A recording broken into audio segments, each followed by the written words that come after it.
¿Qué tal chicos? ¿Cómo están? Bienvenidos nuevamente al curso.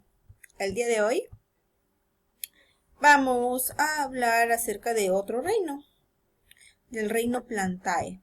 Es un reino bastante sencillo, nosotros ya conocemos, sabemos que el reino Plantae es el reino que abarca ¿quién? A todas las plantas, ¿verdad? Vamos a ver lo básico, es bastante sencillo este tema y rápido. Recordamos que el reino Plantae contiene o abarca aproximadamente más de 300.000 tipos de plantas diferentes, así como podemos ver en la imagen, ¿no?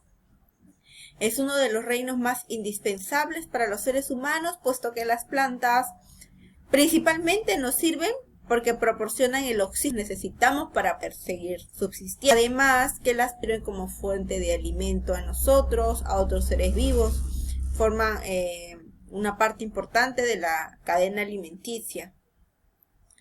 Y bueno, pues no, principalmente que gracias a la fotosíntesis, a este proceso, es que nosotros podemos obtener el oxígeno para poder seguir subsistiendo en este planeta, no solamente el ser humano, sino también los demás seres vivos.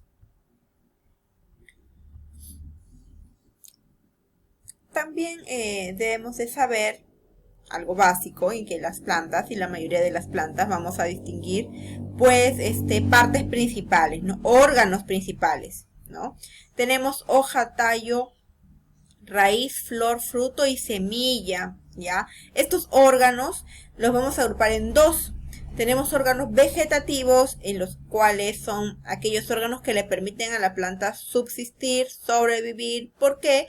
Porque desarrollan funciones vitales en la planta, ¿no? Como la transpiración, respiración, la función de elaboración, que es la fabricación de sus alimentos. ¿Esos órganos cuáles son? Hoja, raíz, tallo y hoja. Mientras que la flor, fruto y la semilla son órganos reproductivos, son órganos que le permiten a la planta reproducirse. Y cuando la planta se reproduce y cualquier organismo se reproduce, pues logra que este organismo, que esta especie no se extinga, que esta especie no desaparezca, sino por el contrario, permanezca a través del tiempo. La raíz, que es un órgano vegetativo. La raíz es el órgano que se va a encargar de ¿qué? De fijar a la planta, a toda la planta, al suelo, ¿sí? Le va a dar una función de fijación. Además, la raíz, al estar dentro del subsuelo, le permite absorber agua, sales minerales, ¿no? Dentro de los sales minerales tenemos el fósforo, el magnesio, el potasio, que puede absorber y puede encontrar en el suelo, ¿ya? ¿Para qué? Para que, gracias a esto, que es uno de los ingredientes, llamémoslo así, de la ingredientes para poder elaborar la fotosíntesis. También tenemos que en algunas plantas, como por ejemplo la zanahoria y el nabo, la raíz se ocupa también de almacenar sustancias de reserva, principalmente el almidón.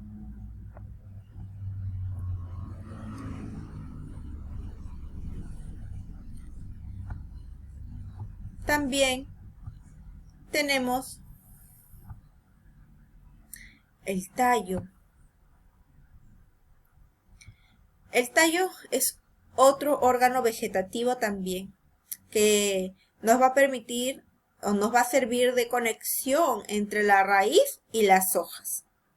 Recuerda que la raíz absorbe agua, sales minerales, ¿cierto? Que encuentra en el subsuelo, pero los tiene que llevar hasta las hojas, porque en las hojas es donde se produce la fotosíntesis.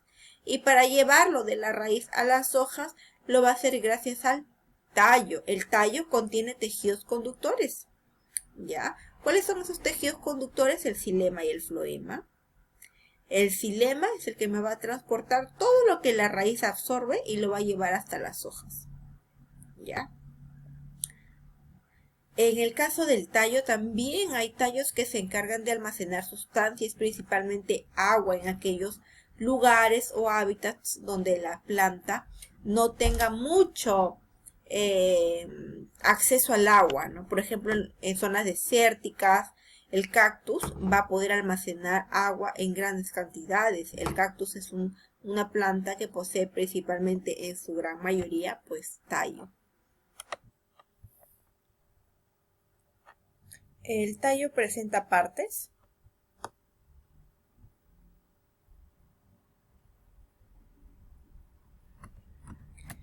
como las que vemos aquí en la imagen, ¿sí? Tenemos el tallo principal, que es la parte central, del cual parten las ramas. La unión entre la rama y el tallo principal se llama nudo.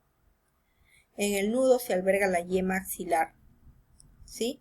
Entre un nudo y un nudo, ese espacio del tallo se llama entrenudo, ¿ya?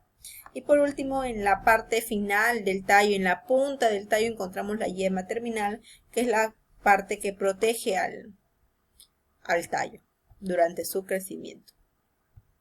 En la hoja, pues, ya habíamos dicho que la hoja es un órgano vegetativo también de la planta.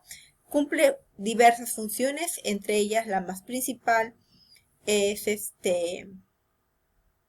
la fotosíntesis, ¿ya? ¿Por qué? Porque esta función de la fotosíntesis es la que le permite realizar sus propios alimentos, pues, ¿no? Elaborar sus propios alimentos. Hay algunas plantas que no poseen hojas. ¿Será cierto? ¿Será falso? Falso. Todas las plantas poseen hojas. Lo que sucede es que hay algunas plantas que poseen hojas, pero estas hojas han sido modificadas, como por ejemplo en el caso del cactus. El cactus posee unas hojas modificadas. Estas hojas se han modificado y se han transformado en espinas. O sea que todas las espinas del cactus son hojas. Sí, porque yo te dije que el cactus es un tallo y todo tallo tiene hojas. Y esas hojas, en el caso del cactus, son espinas. ¿Sí? Estas son las partes de una hoja. Tenemos el tallo, lo que lo une al tallo vendría a ser la vaina. Luego tenemos la base de la hoja. La base, entre la base y la vaina encontramos el peciolo, que es la parte flexible. Luego tenemos el haz, que es la parte que apunta a los rayos del sol, y el embés, que es la parte de abajo. Tenemos los nervios o nervaduras que recorren la hoja. Donde se perciben y se notan más es en la parte de abajo, en el embés, donde nosotros palpamos y vamos a percibir las nervaduras en alto relieve. Y por último tenemos el ápice, que es la punta de la hoja.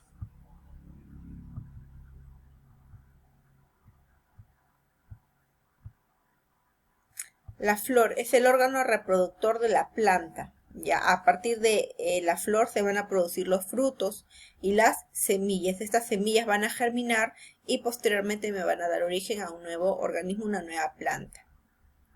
Recordamos que las flores están compuestas por el cáliz. ¿Qué es esto? ¿Qué es el cáliz? Es el conjunto de sépalos. Luego tenemos la corola, que es el conjunto de pétalos, ¿ya? Y el pedúnculo floral. En su interior tiene órganos reproductores masculinos y órganos reproductores femeninos. Y por último el fruto, que es un órgano reproductivo, es un órgano reproductivo de la planta. Se va a originar a partir del ovario de la flor. Y tiene tres partes fundamentales. El endocarpo, sí, que es la semilla. El mesocarpo, que es la parte comestible. Y el exocarpo o epicarpio, exo, fuera, que es la cáscara. ¿Ya? El fruto tiene tres partes fundamentales. Exocarpo, que es la cáscara, mesocarpo, meso intermedio, que vendría a ser la pulpa, la parte comestible, y el endocarpio, que vendría a ser la semilla. No te olvides, exocarpo, mesocarpo y endocarpo, porque esto sí te voy a preguntar en tu examen. Ya, anota, anota.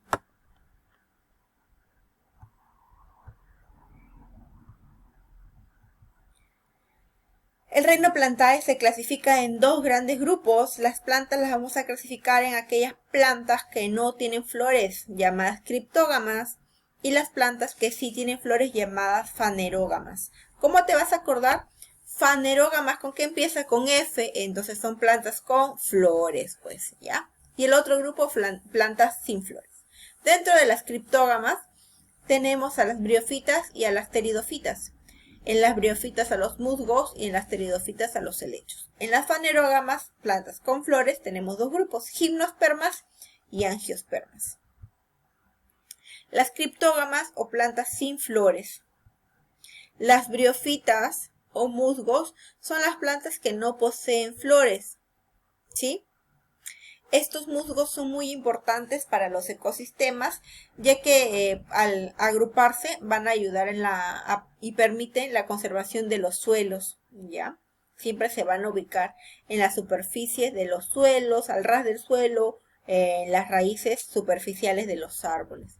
Viven en ambientes húmedos y evitan la erosión del suelo. También sirven de alimento para muchos animales como insectos y algunas aves. Las criptógamas también son plantas sin flores y el otro grupo son las pteridofitas. En este grupo encontramos a los helechos. Ya tampoco tienen flores. Estos helechos viven generalmente en bosques templados y bosques tropicales, donde hay abundantes lluvias. ¿Por qué? Porque les gusta y se desarrollan con mucha mayor facilidad en ambientes bastante húmedos. Se reproducen por medio de esporangios, que son como unas esporas. Las fanerógamas es el otro grupo, son las plantas con flores. Dentro de las fanerógamas tenemos a las gimnospermas. Las gimnospermas se les llama así por gimnos. Gimnos viene de, ¿te acuerdas? Gimnasia. Ya, en la antigua Grecia se realizaba la gimnasia al desnudo, ¿cierto? Tú has visto esa famosa escultura de El David, ¿verdad? Ya, es una escultura desnuda, porque la gimnasia se practicaba al desnudo. Entonces, cuando hablamos de gimnospermas, gimnos es desnudo. Hablamos de semillas desnudas o semillas descubiertas. Estas plantas no poseen frutos, ¿ya? Ejemplo de las gimnospermas, tenemos a los pinos, a los abetos, al cedro. Sí, generalmente van a vivir en la mayoría de climas, no tienen algún clima en particular. Sí, pero son aquellas árboles que van a formar bosques extensos. Dentro del otro grupo de fanerógamas tenemos a las angiospermas, que son el grupo que mayormente conocemos. Ya, sí poseen frutos y sí poseen flores también, ¿no? Igual que las gimnospermas. Pero las gimnospermas poseen sus flores encapsuladas, ¿ya?